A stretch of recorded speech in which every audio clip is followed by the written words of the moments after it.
ఆదిలాబాద్ మున్సిపాలిటీలో పనిచేస్తున్న వివిధ విభాగాల్లోని కార్మికులకు సంబంధించిన ఈఎస్ఐ అమౌంట్ను కట్ చేస్తున్నప్పటికీ కార్మికుల ఖాతాలో జమ చేయడం లేదని మున్సిపల్ ఎంప్లాయీస్ యూనియన్ రాష్ట్ర వర్కింగ్ ప్రెసిడెంట్ అఖ్యమల స్వామి అన్నారు. ఈఎస్ఐ అమౌంట్ను చెల్లించాలంటూ కార్మికులతో కలిసి మున్సిపల్ కమిషనర్ శైలజాను కలిసి వినతిపత్రాన్ని సమర్పించారు. ప్రజావాణి ఎదుట నిరసన వ్యక్తం చేశారు. గత 7 నెలల నుంచి కార్మికుల వద్ద నుంచి ఈఎస్ఐ అమౌంట్ను కట్ చేస్తున్నప్పటికీ వారి ఖాతాలో జమ చేయడం లేదని తెలిపారు.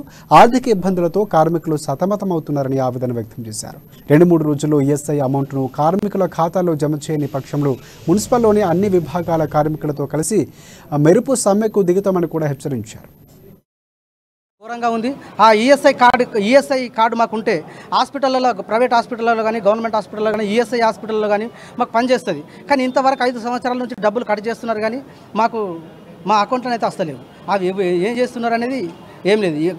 గట్టిగా నిలదీసి అడగటానికి పోతే టార్గెట్ పెట్టి నువ్వు ఎట్లయితే అడుగుతున్నావు అని చెప్పేసి నువ్వు పక్కకుండి ఆయన పక్కకు తొలగించనే పద్ధతిలో అధికారులు వ్యవహరిస్తున్నారు తప్ప ఈ అధికారుల ధోరణి మార్చుకోవాలని చెప్పేసి ఈఎస్ఐ కార్డులు కానీ ఏరియస్ కానీ 2 రోజులలో ఈ సమస్యల పరిష్కారం కాకపోతే మున్సిపల్ వాటర్ సప్లై కార్మికులందరూ కూడా మెరుపు సమ్మెకు దిగడానికి